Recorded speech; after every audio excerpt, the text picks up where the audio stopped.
little smooth. Oh, this Nothing thing is hard. so good. Nothing hard. Welcome to Vibe609 Radio Media, everybody.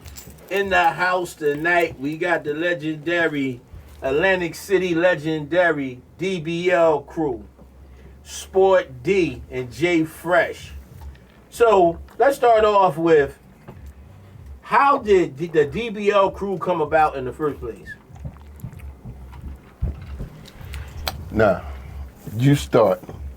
Okay. You and Donnie, studio, Okay. herbs.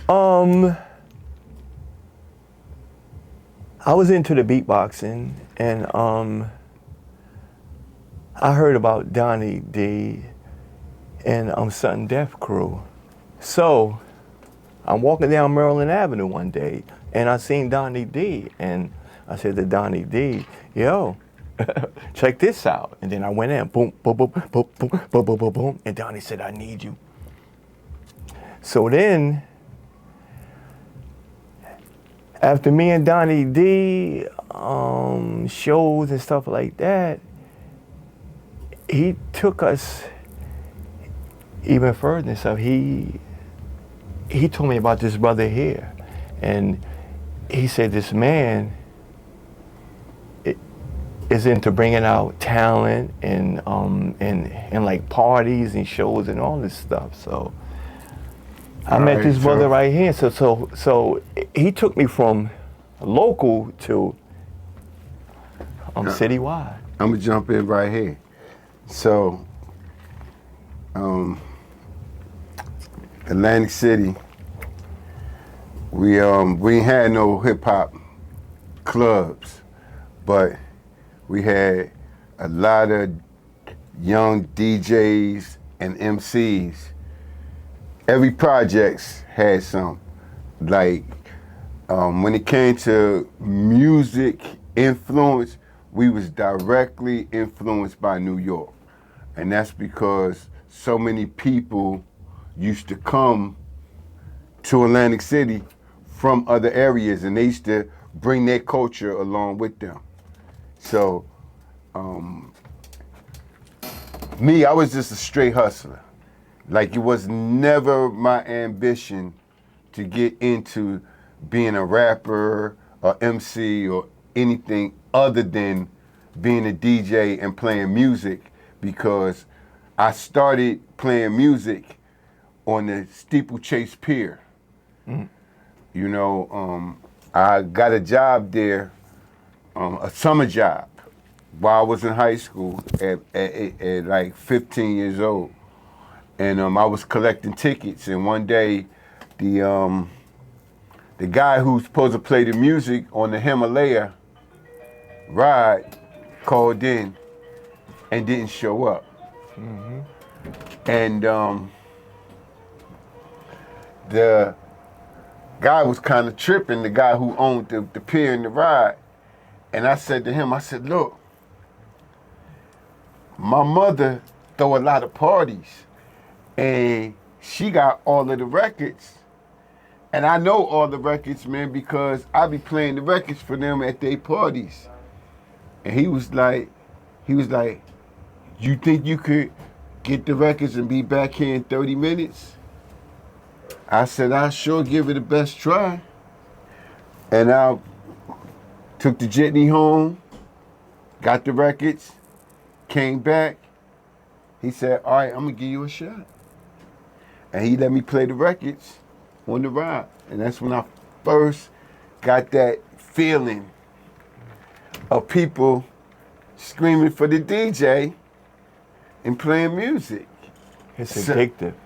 Yeah, so at the same time, my main hobby was playing pool. So I loved to go to the pool room. Bruce was really who I looked up to, because he was the main gangster in the town. Black owned. Black owned. Now, his wife, Bruce dies, his wife take over the whole operation. When she takes over the operation, she decides she wants to do something else. She connects with one of my friends, And he comes to me and say, yo, man, you know, we really trying to get this weed thing going. And I said, yo, well, you and who else? He was like, he told me, Miss Jean. I said, Bruce Williams' wife? Mm-hmm. He said, yeah. I said, listen, man, bro, you know I love you to death, but I want in. I don't want to just sell it to y'all. I want in. You got to introduce me. He said, let me talk to her. He introduced me. Boom, one thing lead to another. We start doing business. I wound up running the pool room. So from 11 o'clock in the morning to 9 o'clock at night, I was at that pool room, handling my business. DJ Throwdown, Anthony Brown, Sonny Brown's brother. Brought you hip hop. Yes. Now, what was Sonny's attribute? Kabir. Kabir. We love y'all. Yeah. Back Maryland. Yeah. This is where it started. They brought you hip hop. They brought me hip hop and asked me to invest into finding a spot to play hip hop. Go ahead, man. You need to. No, that's spam. All right, bet. That's spam. Cool. So anyway, hip hop. Throwdown tells me, no, man, I be DJing. It was another guy. His name was Tough. Tough was like the big DJ in Jack and Tim's, and we had another club, Arthur's, and Bellport Inn. You know what I mean? Like, we ain't old enough to go in these clubs. We 16 years old, but we dress so fly, and we got getting money. Gators and now, ladies. All this. we used to go to Bellport, and we used to have to climb up the fire escape into the girls' bathroom. And the girls loved us so much they would pull us in, and then the records would come on, and we come out the bathroom with the girls. The girls is around us. We dancing in the middle of them. That's how we got in the club, right? So music was always a part of my whole culture. So Throwdown comes and finds me at Bruce's and tells me that, yo, I be putting the music out in the parking lot. I plug in everything from the laundromat, back Maryland, and everybody from everywhere come back there. I was little out there. Yeah, watching. you gotta come see it. I come see it. I tell him, I'm gonna find us a spot. Now, Miss Jean is the Madam Queen.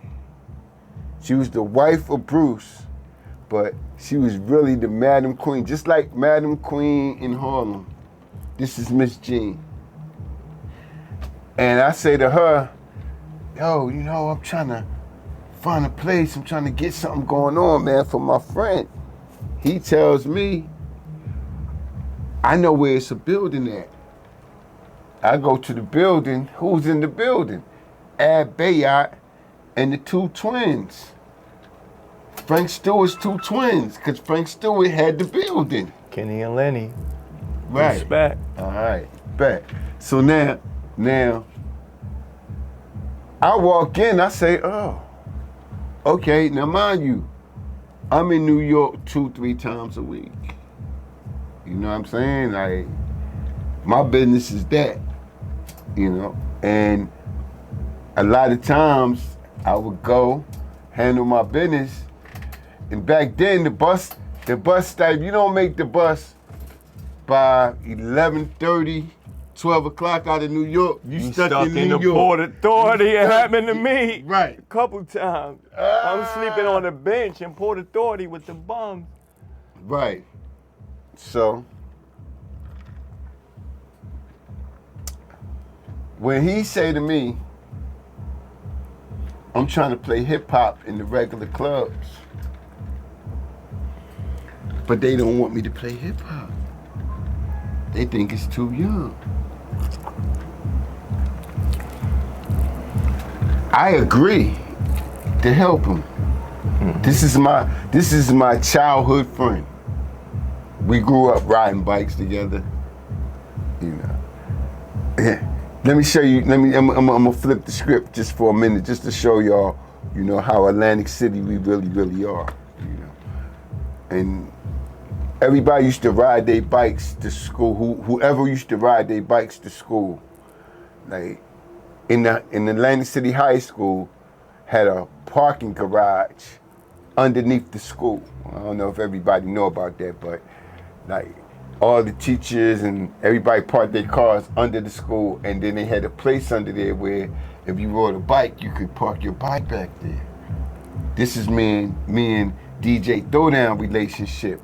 We used to steal one piece off a different bike every day. A brake, a wheel, a seat, Tire.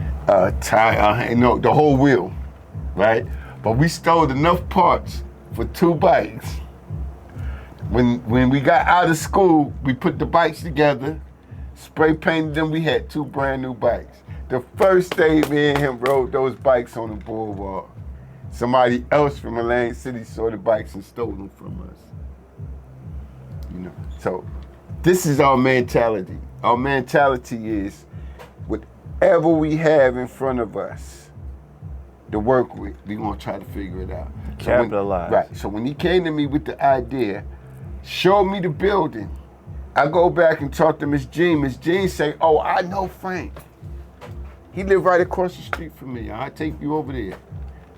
She take me over there. I talk to him, tell him what I want to do. He give me a price.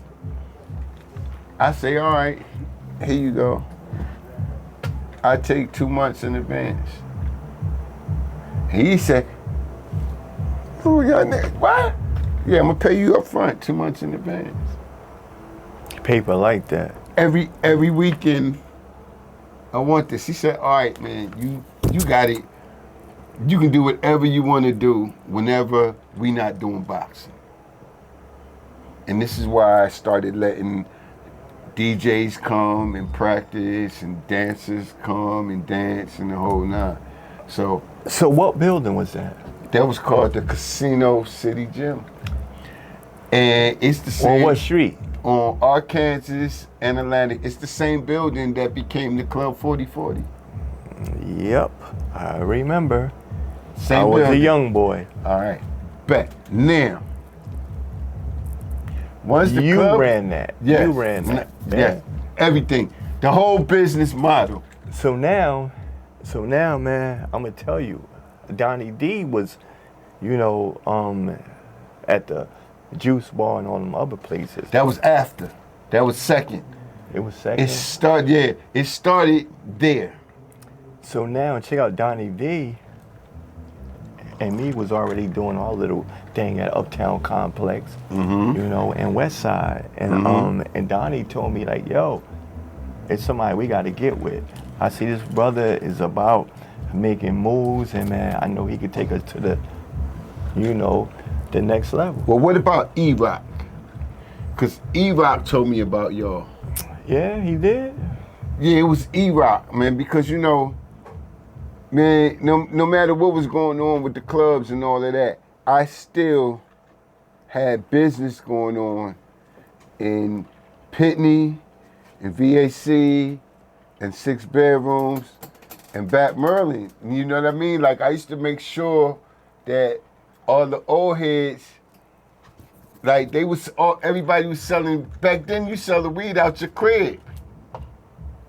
Or you sell the weed, like your crib there, you outside. So now, look, I want to get into how me and Donnie D first met you. All right, but I'm about to tell you now. Yeah. I'm saying That's all legendary. Because all this is connected. That's legendary. That's what I'm saying. It's all connected, right? So E-Rock came to Casino City Gym. Mm-hmm. He told me about you and Donnie. And he said, yo, they got a routine that's off the fucking chain. Sport, you need to hear them. And I was like, all right, I will. He said, yeah, but, because I was in Pitney doing my business.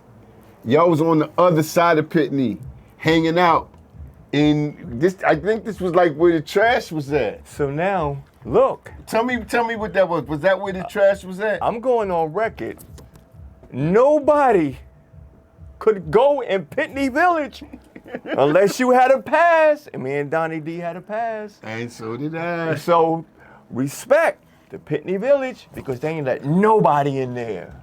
And look, and me and Donnie D was in there and we met you. Exactly. You came up with all this jewelry on. You was looking like you was about that life, man. About business.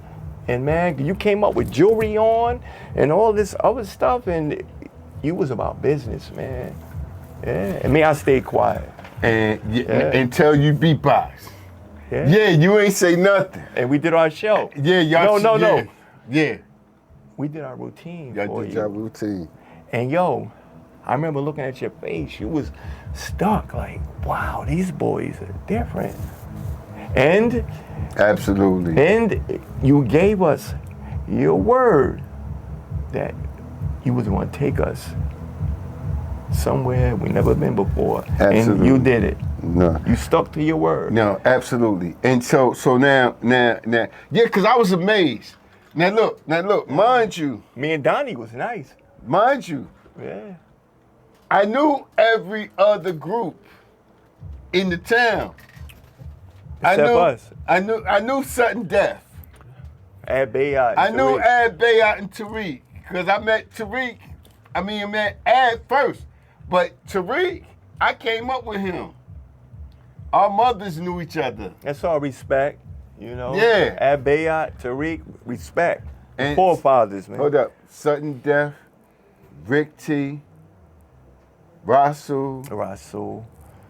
Damn, what was the guy who used to wear the glasses, man?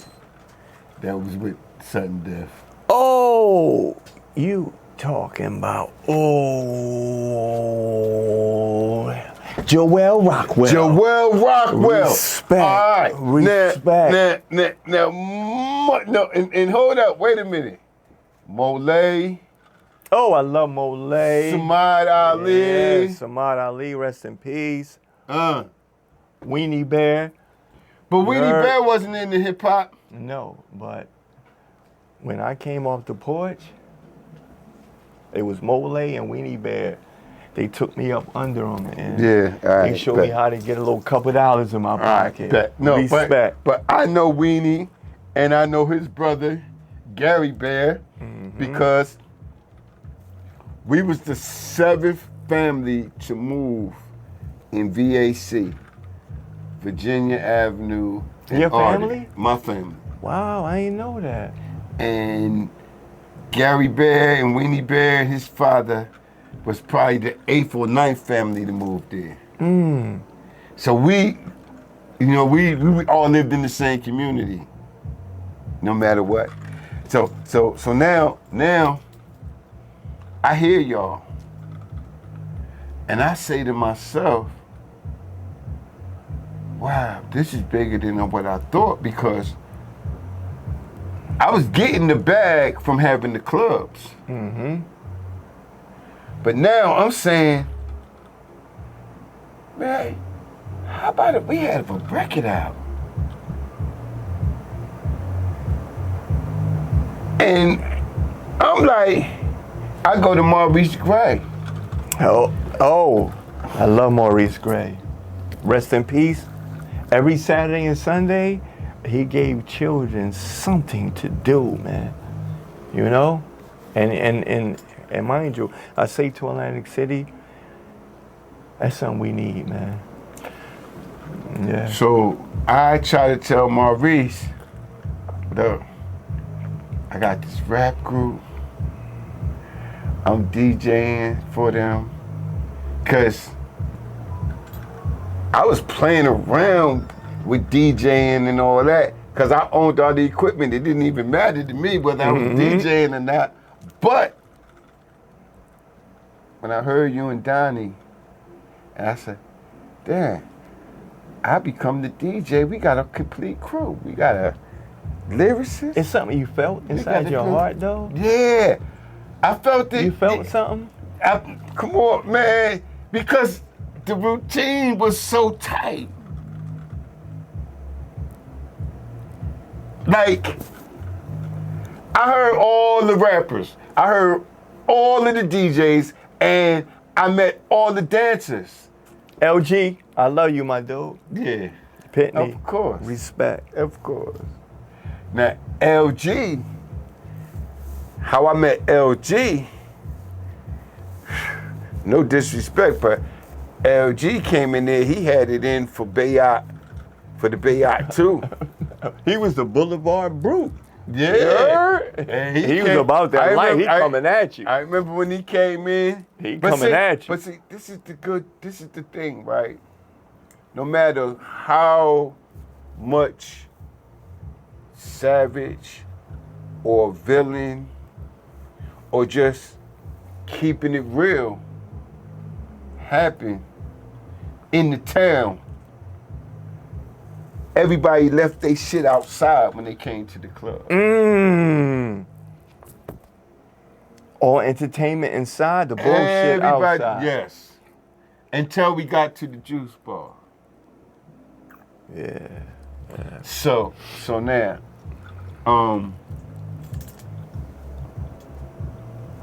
I commend E-Rock for introducing me to y'all. I commend Allah the Most High As it would jump. for allowing me to be able to hear and feel that there was some talent right in my hometown. Cause the only hip hop that I knew was New York and Philadelphia. Philadelphia because my grandmother's from Philadelphia. So I had a connection with Philadelphia already, you know. But everything that I learned about hip hop, everything that I used to bump and play when I was riding around in my sports cars was fucking from New York. Cause that's what it was about. Oh, go to New York, get the shit, come back home. Spoonie G. All that. Yeah, all them. Right? Yeah. Okay. Respect. So this happened very quickly with us. And it happened very quickly About 6 months. Because we never changed what y'all did. All I did was add on to what y'all already had. Y'all had already took the initiative to go in the studio, make a demo tape of your routine. Mm-hmm. So y'all let me hear it live first, and then y'all gave me a tape. Mm-hmm. It was the tape. I said, yo, they got this on tape. That means I can let other people hear it. I go to Maurice, listen, man, hip hop is fucking prominent in Atlantic City. Yo, excuse my language, because I don't know if he can need to cut out cursing and all that, but. I think we're live, right? You know, I mean, we live, yeah. Okay. But I'm still going. Atlantic City, love y'all. I'm still on, you know, because, hey. Back Maryland. I want it, right? Baccarat. Pitney. Stanley Holmes. Uptown. West Side. VAC. West Side. ACA. Venice Park. It get dangerous at the dark. Club Harlem. Never bought them. We was the first. Because we had the rap contract and the record out, it made Maurice say, you know what, I'm gonna start throwing rap shows in Atlantic City. So now, right, look, that's something I want to say live, is that you was young and you was managing, man. You brought me and Donnie D outside of Atlantic City into the mainstream. Like, I remember, I was only 17. I was fresh off the porch. Like, mind you, I ain't have no street cred. I'm fresh off the porch. I'm beatboxing. Donnie D grabbed me up. After that, I see Donnie D introduced me to you. And you, a young boy, You up here going to New York City. You doing business deals with executives of corporations. You was about business as a young age. So me, man, I see it now. I respect you, man. I respect you too. You know why? I sit back and I look at what you did for me because I was. You made me mainstream. So I'm in New York and all I gotta do is tell people, yo, I made this and I'm a legend. And man, I'm accepted. I'm embraced. But I remember you took the time and listened to me and Donnie D, and you was just a local hustler, giving shows. You loved music. As soon as you heard us, I remember, man, I think you had about $70 in quarters. And man, you took me and Donnie D up New York. And yo, man, I see you had a bunch of records with the phone numbers. And man, you was at that phone booth in Manhattan calling up all these record labels. Thanks to Maurice. Maurice gave me a flyer of a gang of independent record labels that he was dealing with. See, back then, what people don't realize is that like everything is digital now, but when everything was on wax and on cassette, cause we talking before CDs got hot. We ain't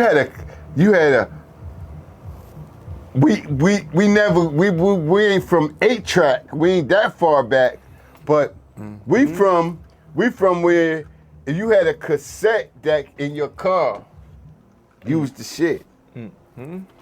Right? And then the wax, right? And Maurice was what they called a one-stop. Rest in peace. Yes. So Maurice, all of the big record companies, it was more indie record companies dealing with rap music and dance music. Like the R&B music, all of the majors had all that. But they didn't even believe in hip hop that much yet.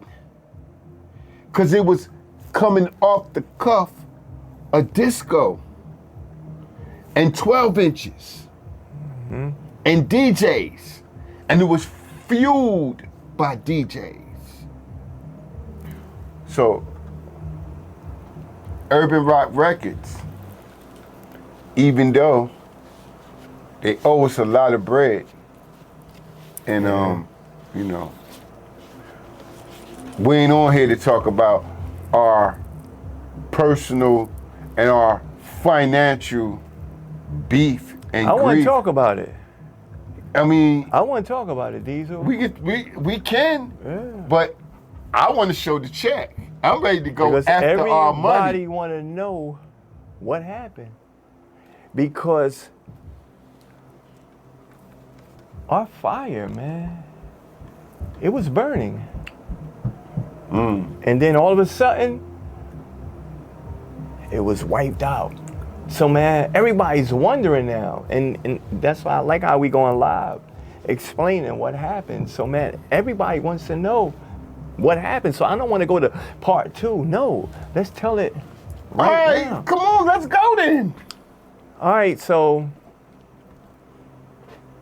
this man here,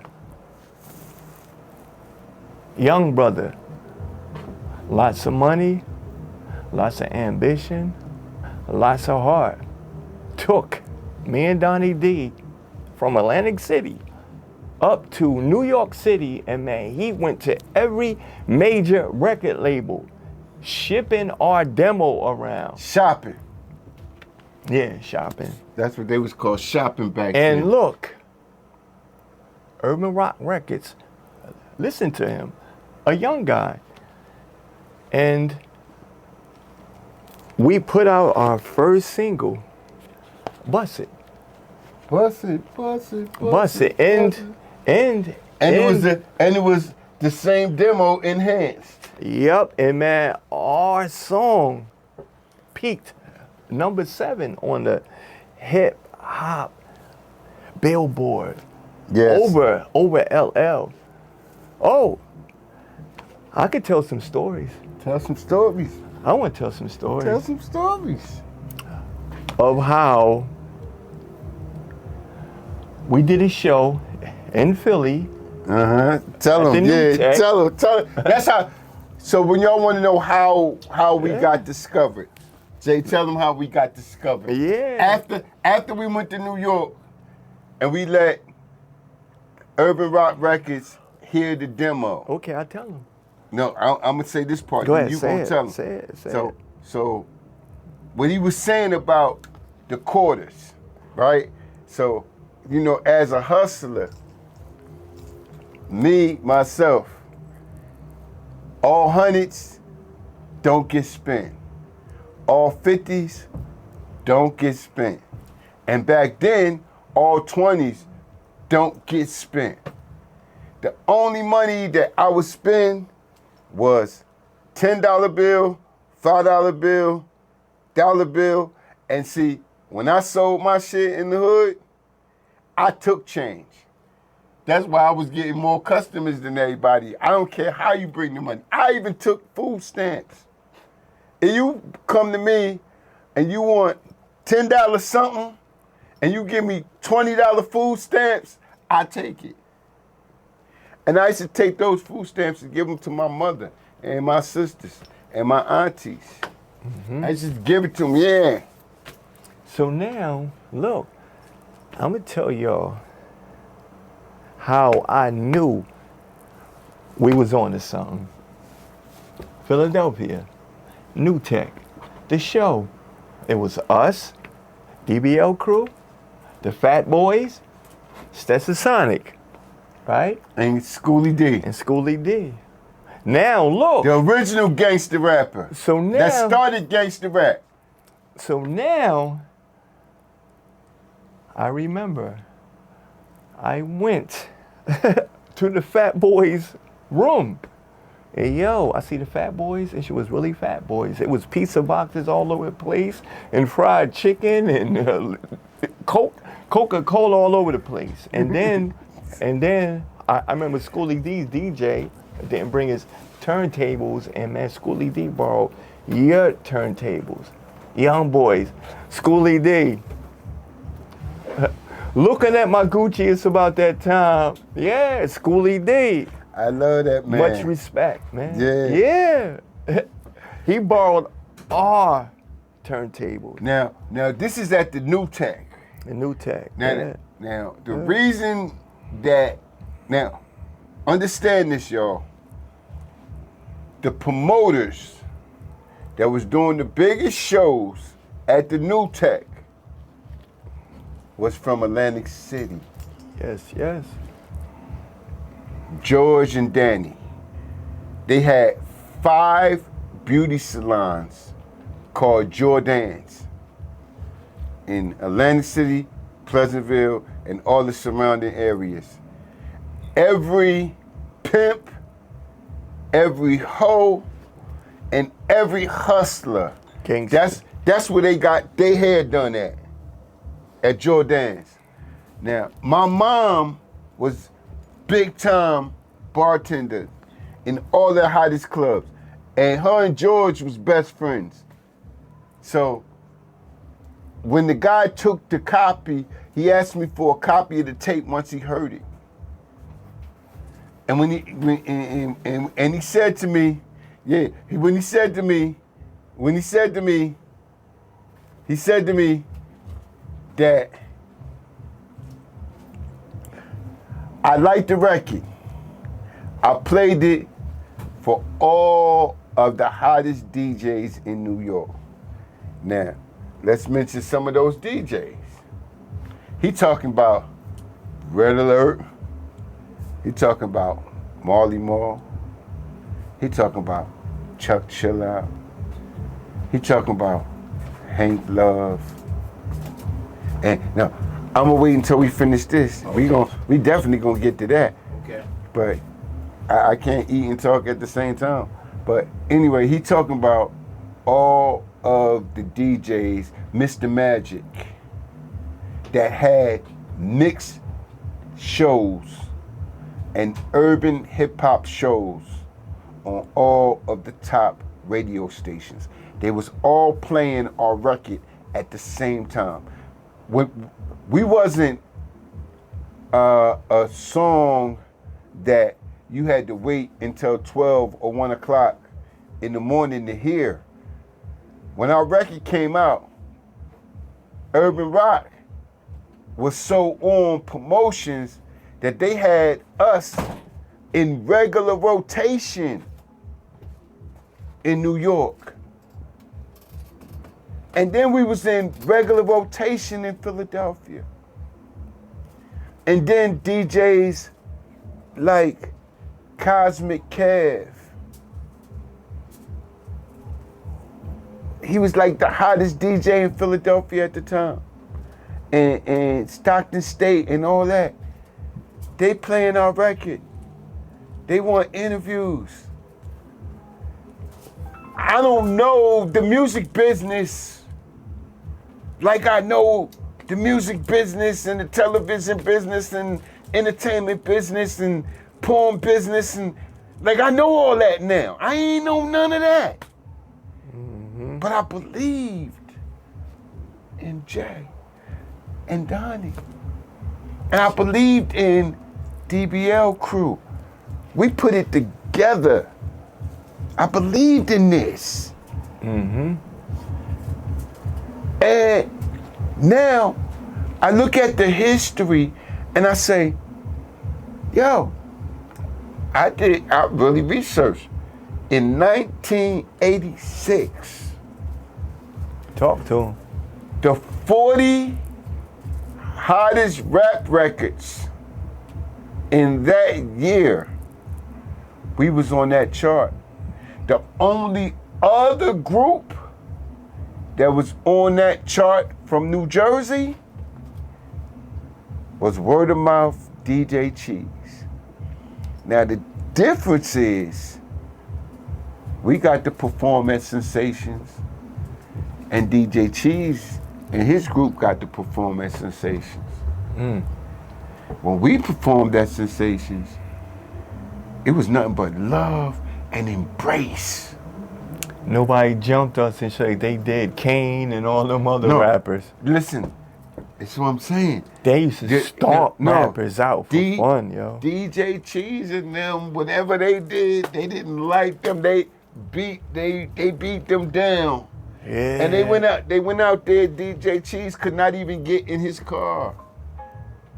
They held his car. He had a Volvo. They held it hostage. They made him go home and come back tomorrow or whatever to get the car. But this same energy embraced us. And that's when I knew. And that's when I felt Brick City. Yeah. Respect. Brick City. They was hard on you. If you didn't give a good show, they was beating you up, man. Right. Yes. Absolutely. Yes. So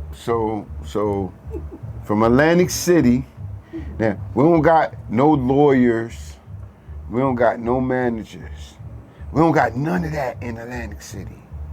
Now,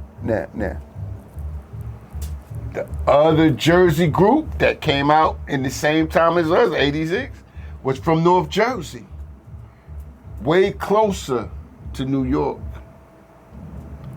But we was more felt.